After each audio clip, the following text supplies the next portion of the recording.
Chapter 2. Jonathan Harker's Journal, continued. 5th of May. I must have been asleep, for certainly if I had been fully awake I must have noticed the approach of such a remarkable place. In the gloom the courtyard looked of considerable size, and as several dark ways led from it under great round arches, it perhaps seemed bigger than it really is. I have not yet been able to see it by daylight. When the calèche stopped, the driver jumped down and held out his hand to assist me to alight. Again I could not but notice his prodigious strength. His hand actually seemed like a steel vice that could have crushed mine if he had chosen. Then he took my traps and placed them on the ground beside me as I stood close to a great door, old and studded with large iron nails, and set in a projecting doorway of massive stone. I could see even in the dim light that the stone was massively carved, but that the carving had been much worn by time and weather. As I stood, the driver jumped again into his seat and shook the reins. The horses started forward, and trap and all disappeared down one of the dark openings. I stood in silence where I was, for I did not know what to do. Of bell or knocker there was no sign. Through these frowning walls and dark window openings it was not likely that my voice could penetrate.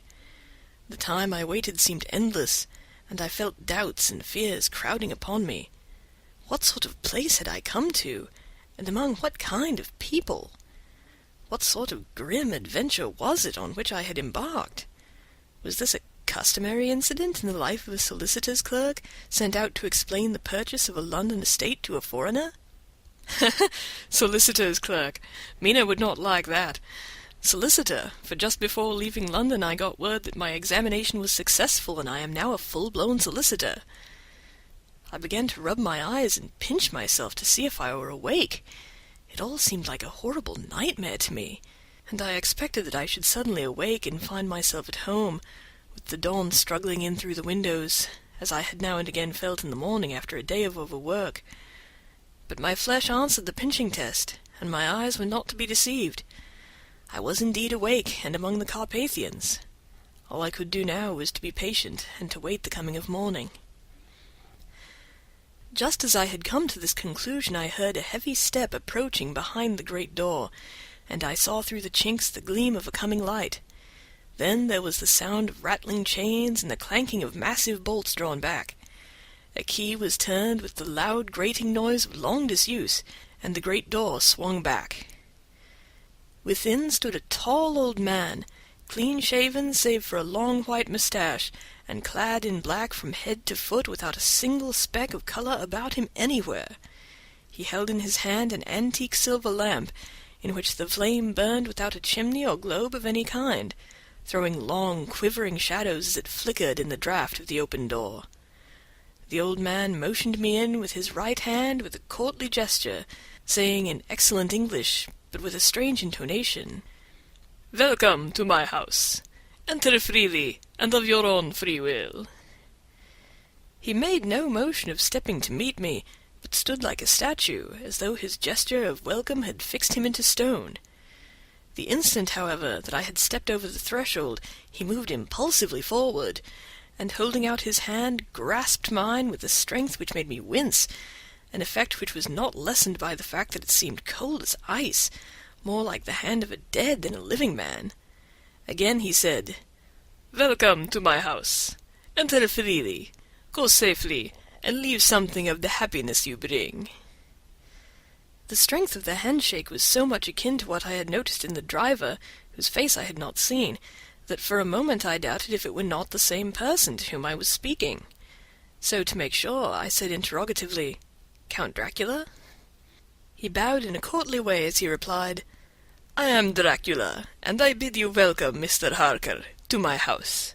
Come in. The night air is chill, and you must need to eat and rest." As he was speaking, he put the lamp on a bracket on the wall, and stepping out, took my luggage. He had carried it in before I could forestall him. I protested, but he insisted. "Nay, sir, you are my guest. It is late, and my people are not available. Let me see to your comfort myself." He insisted on carrying my traps along the passage, and then up a great winding stair, and along another great passage on whose stone floor our steps rang heavily. At the end of this he threw open a heavy door, and I rejoiced to see within a well-lit room in which a table was spread for supper, and on whose mighty hearth a great fire of logs, freshly replenished, flamed and flared. The Count halted, putting down my bags, closed the door, and crossing the room opened another door, which led into a small octagonal room lit by a single lamp, and seemingly without a window of any sort. Passing through this, he opened another door, and motioned me to enter. It was a welcome sight, for here was a great bedroom well lighted and warmed by another log fire, also added to but lately, for the top logs were fresh, which sent a hollow roar up the wide chimney. The Count himself left my luggage inside and withdrew, saying, before he closed the door, "You will need, after your journey, to refresh yourself by making your toilette. I trust you will find all you wish. When you are ready, come into the other room, where you will find your supper prepared." The light and warmth of the Count's courteous welcome seemed to have dissipated all my doubts and fears. Having then reached my normal state, I discovered that I was half famished with hunger, so making a hasty toilette I went into the other room. I found supper already laid out. My host, who stood on one side of the great fireplace leaning against the stonework, made a graceful wave of his hand toward the table and said, "I pray you be seated and sup how you please. You will, I trust, excuse me that I do not join you, but I have dined already, and I do not sup." I handed to him the sealed letter which Mr. Hawkins had entrusted to me. He opened it and read it gravely. Then, with a charming smile, he handed it to me to read. One passage of it at least gave me a thrill of pleasure. "I must regret that an attack of gout, from which malady I am a constant sufferer, forbids absolutely any travelling on my part for some time to come. But I am happy to say I can send a sufficient substitute, one in whom I have every possible confidence. He is a young man, full of energy and talent in his own way, and of a very faithful disposition. He is discreet and silent, and has grown into manhood in my service. He shall be ready to attend on you when you will during his stay, and shall take your instructions in all matters." The Count himself came forward and took off the cover of a dish, and I fell to at once on an excellent roast chicken. This, with some cheese and a salad and a bottle of old Tokay, of which I had 2 glasses, was my supper. During the time I was eating it, the Count asked me many questions as to my journey, and I told him by degrees all I had experienced. By this time I had finished my supper, and by my host's desire had drawn up a chair by the fire and begun to smoke a cigar which he offered me, at the same time excusing himself that he did not smoke. I had now an opportunity of observing him, and found him of a very marked physiognomy. His face was a very strong aquiline, with high bridge of the thin nose and peculiarly arched nostrils, and with lofty domed forehead and hair growing scantily round the temples but profusely elsewhere. His eyebrows were very massive, almost meeting over the nose, and with bushy hair that seemed to curl in its own profusion. The mouth, so far as I could see it under the heavy moustache, was fixed and rather cruel-looking, with peculiarly sharp white teeth. These protruded over the lips, whose remarkable ruddiness showed astonishing vitality in a man of his years. For the rest, his ears were pale, and at the tops extremely pointed. The chin was broad and strong, and the cheeks firm though thin. The general effect was one of extraordinary pallor. Hitherto I had noticed the backs of his hands as they lay on his knees in the firelight, and they had seemed rather white and fine, but seeing them now close to me I could not but notice that they were rather coarse, broad, with squat fingers. Strange to say, there were hairs in the centre of the palm. The nails were long and fine, and cut to a sharp point. As the Count leaned over me, and his hands touched me, I could not repress a shudder. It may have been that his breath was rank, but a horrible feeling of nausea came over me, which, do what I would, I could not conceal. The Count, evidently noticing it, drew back, and with a grim sort of smile, which showed more than he had yet done of his protuberant teeth, sat himself down again on his own side of the fireplace. We were both silent for a while, and as I looked towards the window I saw the first dim streak of the coming dawn. There seemed a strange stillness over everything, but as I listened, I heard as if from down below in the valley the howling of many wolves.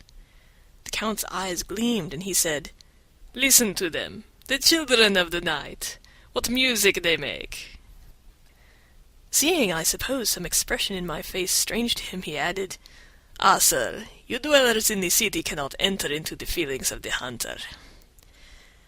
Then he rose and said, "But you must be tired. Your bedroom is all ready, and tomorrow you shall sleep as late as you will.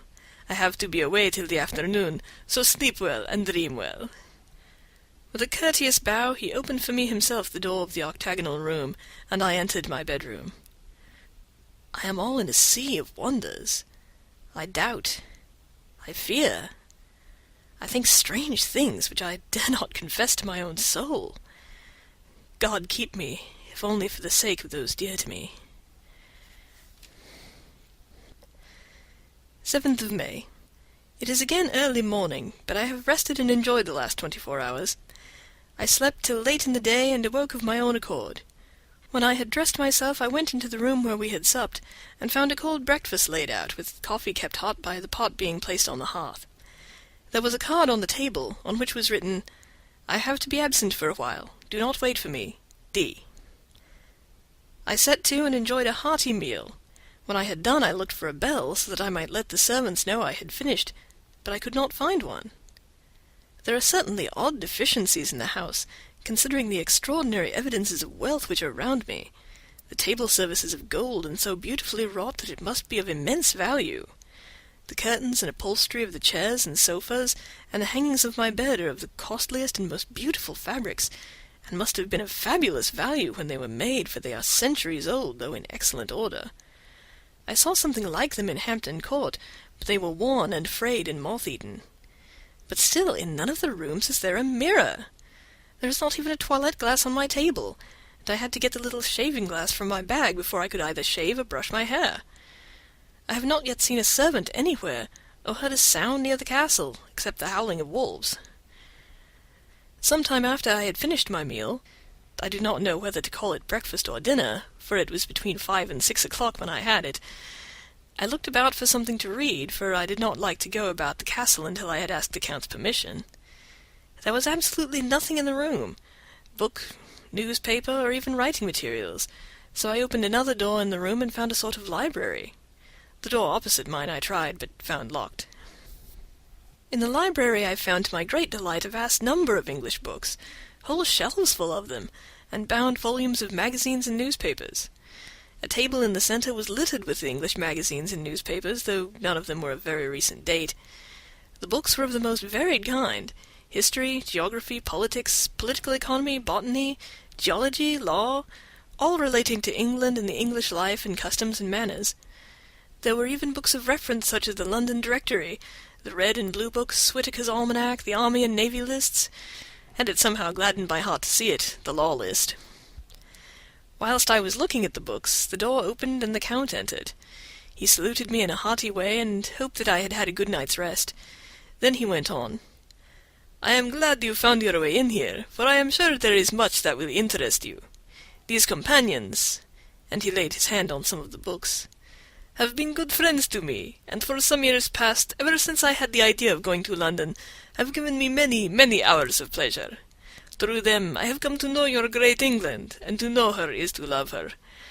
I long to go through the crowded streets of your mighty London, to be in the midst of the whirl and rush of humanity, to share its life, its change, its death, and all that makes it what it is. But alas, as yet I only know your tongue through books. To you, my friend, I look that I know it to speak." "But, Count," I said, "you know and speak English thoroughly." He bowed gravely. "I thank you, my friend, for your all too flattering estimate, but yet I fear I am but a little way on the road I would travel. True, I know the grammar and the words, but yet I know not how to speak them." "Indeed," I said, "you speak excellently." "Not so," he answered. "Well, I know that, did I move and speak in your London, none there are who would not know me for a stranger. That is not enough for me. Here I am noble, I am a boyar. The common people know me, and I am master. But a stranger in a strange land, he is no one. Men know him not, and to know not is to care not for. I am content if I am like the rest, so that no man stops if he sees me, or pauses in his speaking if he hears my words. Ha ha, stranger! I have been so long master that I would be master still, or at least that none other should be master of me. You come to me not alone as agent of my friend Peter Hawkins of Exeter to tell me all about my new estate in London. You shall, I trust, rest here with me a while, so that by our talking I may learn the English intonation. And I would that you tell me when I make error even of the smallest in my speaking. I am sorry that I had to be away so long today, but you will, I know, forgive one who has so many important affairs in hand. Of course I said all I could about being willing, and asked if I might come into that room when I chose. He answered, "Yes, certainly," and added, "You may go anywhere you wish in the castle, except where the doors are locked, where, of course, you will not wish to go. There is reason that all things are as they are, and did you see with my eyes and know with my knowledge, you would perhaps better understand." I said I was sure of this, and then he went on. "We are in Transylvania, and Transylvania is not England. Our ways are not your ways, and there shall be to you many strange things.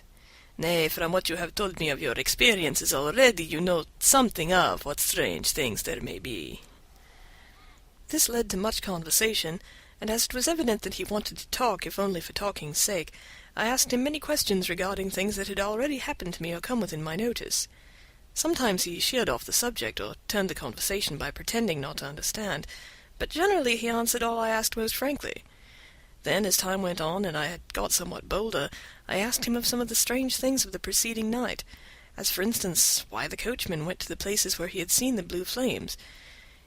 He then explained to me that it was commonly believed that on a certain night of the year, last night in fact, when all evil spirits are supposed to have unchecked sway, a blue flame is seen over any place where treasure has been concealed. "That treasure has been hidden," he went on, "in the region through which you came last night there can be but little doubt, for it was the ground fought over for centuries by the Wallachian, the Saxon, and the Turk. Why, there is hardly a foot of soil in all this region that has not been enriched by the blood of men, patriots or invaders. In the old days there were stirring times, when the Austrian and the Hungarian came up in hordes, and the patriots went out to meet them, men and women, the aged and children too, and waited their coming on the rocks above the passes, that they might sweep destruction on them with their artificial avalanches. When the invader was triumphant, he found but little, for whatever there was had been sheltered in the friendly soil." "But how," said I, "can it have remained so long undiscovered, when there is a sure index to it if men will but take the trouble to look?" The Count smiled, and as his lips ran back over the gums, the long, sharp canine teeth showed out strangely. He answered, "Because your peasant is at heart a coward and a fool. Those flames only appear on one night, and on that night no man of this land will, if he can help it, stir without his doors. And, dear sir, even if he did, he would not know what to do. Why, even the peasant that you tell me of, who marked the place of the flame, would not know where to look in daylight even for his own work. Even you would not, I dare be sworn, be able to find these places again." "There you are right," I said. "I know no more than the dead where even to look for them." Then we drifted on to other matters. "Come," he said at last, "tell me of London, and of the house which you have procured for me." With an apology for my remissness, I went into my own room to get the papers from my bag. Whilst I was placing them in order, I heard a rattling of china and silver in the next room, and as I passed through, noticed that the table had been cleared and the lamp lit, for it was by this time deep into the dark. The lamps were also lit in the study or library, and I found the Count lying on the sofa reading, of all things in the world, an English Bradshaw's Guide. When I came in, he cleared the books and papers from the table, and with him I went into plans and deeds and figures of all sorts. He was interested in everything, and asked me a myriad questions about the place and its surroundings. He clearly had studied beforehand all he could get on the subject of the neighborhood, for he evidently at the end knew very much more than I did. When I remarked this, he answered, "Well, but my friend, is it not needful that I should? When I go there, I shall be all alone, and my friend Harker Jonathan, nay, pardon me, I fall into my country's habit of putting your patronymic first. My friend Jonathan Harker will not be by my side to correct and aid me. He will be in Exeter, miles away, probably working at papers of the law with my other friend Peter Hawkins. So?" We went thoroughly into the business of the purchase of the estate at Purfleet. When I had told him the facts, and got his signature to the necessary papers, and had written a letter with them ready to post to Mr. Hawkins, he began to ask me how I had come across so suitable a place. I read to him the notes which I had made at the time, and which I inscribe here. At Purfleet, on a by-road, I came across just such a place as seemed to be required, and where there was displayed a dilapidated notice that the place was for sale. It was surrounded by a high wall of ancient structure, built of heavy stones, and has not been repaired for a large number of years. The closed gates are of heavy old oak and iron, all eaten with rust. The estate is called Carfax, no doubt a corruption of the old Quatre Face, as the house is four-sided, agreeing with the cardinal points of the compass. It contains in all some 20 acres, quite surrounded by the solid stone wall above mentioned. There are many trees on it, which make it in places gloomy, and there is a deep, dark-looking pond, a small lake, evidently fed by some springs, as the water is clear and flows away in a fair-sized stream. The house is very large, and of all periods back, I should say to medieval times, for one part is of stone immensely thick, with only a few windows high up and heavily barred with iron. It looks like part of a keep, and is close to an old chapel or church. I could not enter it, as I had not the key of the door leading to it from the house, but I have taken with my kodak views of it from various points. The house had been added to, but in a very straggling way, and I can only guess at the amount of ground it covers, which must be very great. There are but few houses close at hand, one being a very large house only recently added to and formed into a private lunatic asylum. It is not, however, visible from the grounds. When I had finished, he said, "I am glad that it is old and big. I myself am of an old family, and to live in a new house would kill me. A house cannot be made habitable in a day, and after all, how few days go to make up a century. I rejoice also that there is a chapel of old times. We Transylvanian nobles love not to think that our bones may lie amongst the common dead. I seek not gaiety nor mirth, not the bright voluptuousness of much sunshine and sparkling waters which please the young and gay. I am no longer young, and my heart, through weary years of mourning over the dead, is attuned to mirth. Moreover, the walls of my castle are broken. The shadows are many, and the wind breathes cold through the broken battlements and casements. I love the shade and the shadow, and would be alone with my thoughts when I may." Somehow his words and his look did not seem to accord, or else it was that the cast of his face made his smile look malignant and saturnine. Presently, with an excuse, he left me, asking me to pull my papers together. He was some little time away, and I began to look at some of the books around me. One was an atlas, which I found open naturally to England, as if that map had been much used. On looking at it, I found in certain places little rings marked, and on examining these, I noticed that one was near London on the east side, manifestly where his new estate was situated. The other two were at Exeter, and Whitby on the Yorkshire coast.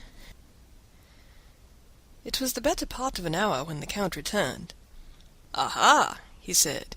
"Still at your books? Good. But you must not work always. Come, I am informed that your supper is ready." He took my arm, and we went into the next room, where I found an excellent supper ready on the table. The Count again excused himself, as he had dined out on his being away from home. But he sat as on the previous night, and chatted whilst I ate. After supper I smoked as on the last evening, and the Count stayed with me, chatting and asking questions on every conceivable subject, hour after hour. I felt that it was getting very late indeed, but I did not say anything, for I felt under obligation to meet my host's wishes in every way. I was not sleepy, as the long sleep yesterday had fortified me, but I could not help experiencing that chill which comes over one at the coming of the dawn, which is like, in its way, the turn of the tide. They say that people who are near death die generally at the change to dawn or at the turn of the tide. Anyone who has, when tired, and tied as it were to his post, experienced this change in the atmosphere can well believe it. All at once we heard the crow of the cock coming up with preternatural shrillness through the clear morning air. Count Dracula, jumping to his feet, said, "Why, there is the morning again! How remiss I am to let you stay up so long! You must make your conversation regarding my dear new country of England less interesting, so that I may not forget how time flies by us." And with a courtly bow he quickly left me. I went into my room and drew the curtains, but there was little to notice. My window opened into the courtyard. All I could see was the warm gray of the quickening sky. So I pulled the curtains again, and have written of this day. 8th of May. I began to fear as I wrote in this book that I was getting too diffuse, but now I am glad that I went into detail from the first, for there is something so strange about this place and all in it that I cannot but feel uneasy. I wish I was safe out of it, or that I had never come. It may be that this strange night existence is telling on me, but would that that were all! If there were anyone to talk to I could bear it, but there is no one. I have only the Count to speak with, and he... I fear I am myself the only living soul within the place. Let me be prosaic so far as facts can be. It will help me to bear up, and imagination must not run riot with me. If it does, I am lost. Let me say at once how I stand, or seem to. I only slept a few hours when I went to bed, and feeling that I could not sleep any more, got up. I had hung my shaving-glass by the window, and was just beginning to shave. Suddenly I felt a hand on my shoulder, and heard the Count's voice saying to me, "Good morning." I started, for it amazed me that I had not seen him, since the reflection of the glass covered the whole room behind me. In starting I had cut myself slightly, but did not notice it at the moment. Having answered the Count's salutation, I turned to the glass again to see how I had been mistaken. This time there could be no error, for the man was close to me, and I could see him over my shoulder, but there was no reflection of him in the mirror. The whole room behind me was displayed, but there was no sign of a man in it, except myself. This was startling, and coming on top of so many strange things, was beginning to increase that vague feeling of uneasiness which I always have when the Count is near. But at the instant I saw that the cut had bled a little, and the blood was trickling over my chin. I laid down the razor, turning as I did so half round to look for some sticking plaster. When the Count saw my face, his eyes blazed with a sort of demoniac fury, and he suddenly made a grab at my throat. I drew away, and his hand touched the string of beads which held the crucifix. It made an instant change in him, for the fury passed so quickly that I could hardly believe that it was ever there. "Take care," he said. "Take care how you cut yourself. It is more dangerous than you think in this country." Then, seizing the shaving-glass, he went on, "And this is the wretched thing that has done the mischief. It is a foul bauble of man's vanity. Away with it!" And opening the window with one wrench of his terrible hand, he flung out the glass, which was shattered into 1,000 pieces on the stones of the courtyard far below. Then he withdrew without a word. It is very annoying, for I do not see how I am to shave, unless in my watch-case or the bottom of the shaving-pot, which is fortunately of metal. When I went into the dining-room, breakfast was prepared, but I could not find the Count anywhere, so I breakfasted alone. It is strange that as yet I have not seen the Count eat or drink. He must be a very peculiar man. After breakfast I did a little exploring in the castle. I went out on the stairs, and found a room looking towards the south. The view was magnificent, and from where I stood there was every opportunity of seeing it.